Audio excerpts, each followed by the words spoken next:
প্রত্যেক বছর আমের সিজন অথবা বিভিন্ন টক ফলের সিজন আসলে আমি কিন্তু এই তেলের আচারটা তৈরি করে থাকি। তো আমি সবসময় তেলের আচারটা কীভাবে তৈরি করি তাই আজকে দেখাবো।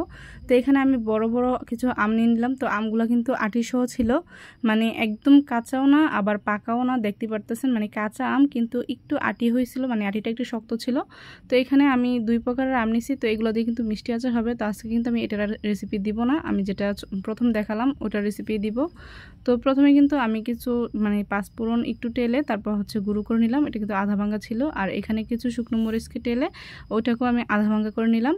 তারপর একটা মানে মশলা তৈরি করে নিব। তো এখানে 10 কোয়ার মতো রসুন নিছি, তারপর 4-5টার মতো শুকনো মরিচ নিছি। এটা আপনারা যে যতটুকু নিতে চান মানে ঝাল খেতে চান ততটুকু। 1 টেবিল চামচের মতো আমি সাদা যে সরষেটা আছে ওইটা নিছি, আর সাথে একটু ভিনেগার দিয়ে আমি এটাকে পেস্ট করে নিছি। তো এটা কিন্তু একদম পুরো মিহি পেস্ট করার কোনো প্রয়োজন নাই, মানে মোটামুটি আধা ভাঙ্গা হলেই হবে। তো এখানে কিন্তু 250 গ্রামের মতো আমি রসুন নিয়ে নিছি, মানে আমি আচারের মধ্যে সবসময় রসুনটা দেওয়ার চেষ্টা করি, যেহেতু এটা তেলের আচার বিভিন্ন খাবারের সাথে মানে ভাত পোলাও বা খিচুড়ি এগুলোর সাথে কিন্তু খাওয়া হয়। তো রসুনটা দিলে কিন্তু মজা লাগে, যেমন রসুনটা ভেঙে খাওয়া হয়। তো যদি আপনারা মানে পছন্দ না করেন তাহলে কিন্তু স্কিপ করতে পারেন। তো এখানে কিন্তু প্রায় আধা লিটারের মতো আমি তেল দিছি, সরিষার তেল। তো এখানে কিন্তু সরিষার তেলটাই দিতে হবে। তারপর আমি 4-5টার মতো শুকনো মরিচ দিছি। তো তেলটা কিছুটা গরম হয়ে গেলে আমি আগে থেকে যে পেস্টটা তৈরি করে রাখছি ওইটা আমি সম্পূর্ণ দিয়ে দিব। দেওয়ার পর কিছুটা নেড়ে চেড়ে তারপর আমি রসুনের যে কোয়াগুলো রেখেছিলাম মানে আস্ত যে রসুনগুলো ওগুলো আমি দিয়ে দিব। দেওয়ার পর প্রায় 1 থেকে 2 মিনিট রান্না করার পর আমি এর মধ্যে কিন্তু যেই মানে আমটা রেখেছিলাম ওই আমটা দিয়ে দিব। তো আমগুলো কিন্তু আমি হালকা একটু মানে কেচে কেচে নিয়েছিলাম, মানে এতে করে কিন্তু যে মশলাগুলো আছে এগুলো কিন্তু আমের মধ্যে খুব সুন্দর করে যায়। আমগুলো দেওয়ার পর কিছুক্ষণ নেড়ে চেড়ে আমি প্রায় 1 থেকে 2 মিনিট রান্না করার পর আমি এখানে সামান্য পরিমাণ লবণ দিয়ে দিব। তো লবণ দেওয়ার পর 1/2 চা চামচের মতো হলুদ দিয়ে দিব। তো হলুদটা দিলে কিন্তু যেই মানে একটা সুন্দর কালার আসে।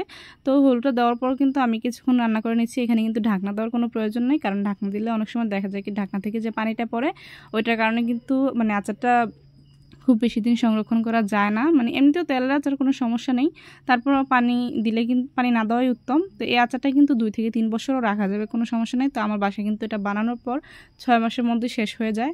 তো যাই হোক, আমি এখন এটার মধ্যে হলুদ দিয়ে দিছি। হলুদ দেওয়ার পর কিন্তু কিছুক্ষণ রান্না করব। রান্না করার পর যখন নাকি প্রায় 80% মতো হয়ে যাবে তখন এর মধ্যে আমি 2 টেবিল চামচ চিনি দিয়ে দিব। চিনি দেওয়ার পর আমি আস্ত যে শুকনো মরিচগুলো গুঁড়ো করে রাখছি ওইখান থেকে আমি 1 টেবিল চামচ দিয়ে দিলাম। তো আপনারা চাইলে কিন্তু কম বেশি করে দিতে পারেন, যে যেমন ঝাল খান। তারপরে এখানে আমি 2 টেবিল চামচের মতো ভিনেগার দিলাম। খুব বেশি ভিনেগার দেই নাই, কারণ আমি যখন নাকি পেস্টটা করছিলাম মানে প্রথমে যে পেস্টটা দিলাম রসুন আর হচ্ছে সরিষার, তো ওই পেস্টের মধ্যে কিন্তু আমি ভিনেগার ইউজ করছি। আমি ওইখানে কিন্তু কোনো পানি ইউজ করিনি, যার জন্য এখানে আমি 2 টেবিল চামচ ভিনেগারই ইউজ করছি। তো আরও কিছুক্ষণ আমি রান্না করব। রান্না করার পর যখন নাকি মনে হবে যে আমটা সিদ্ধ হয়ে গেছে তখন 2-1টা আম আমি একটু ভেঙে দিব। এতে করে কিন্তু আচারটা একটু আঠালো টাইপের হয়, মানে একদম ঝরঝরা হয় না আর কি। আমটা সিদ্ধ হবে, তবে একদম কিন্তু গলিয়ে ফেলা যাবে না, মানে একদম গলায় ফেললে কিন্তু মানে এই আচারটা অত বেশি একটা ভালো লাগে না।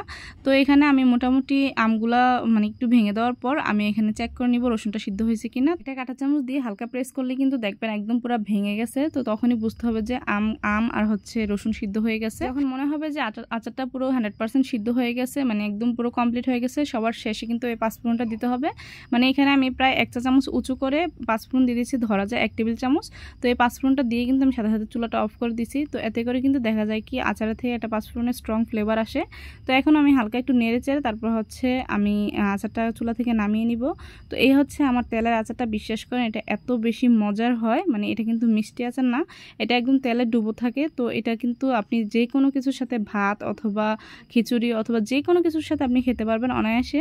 তো এটা বাচ্চা হতে বুড়ো সবাই কিন্তু অনেক বেশি পছন্দ করবে। আচারটা কেমন হয়েছে অবশ্যই জানাবেন। তো এটা কিন্তু ভিডিওটা আমার অনেক আগের করা ছিল। তো এতদিন আমার মোবাইলের মধ্যে ভিডিওটা ছিল, আজকে মোবাইলটা চেক করে দেখি যে ভিডিওটা আমার মোবাইলের মধ্যে রয়ে গেছে।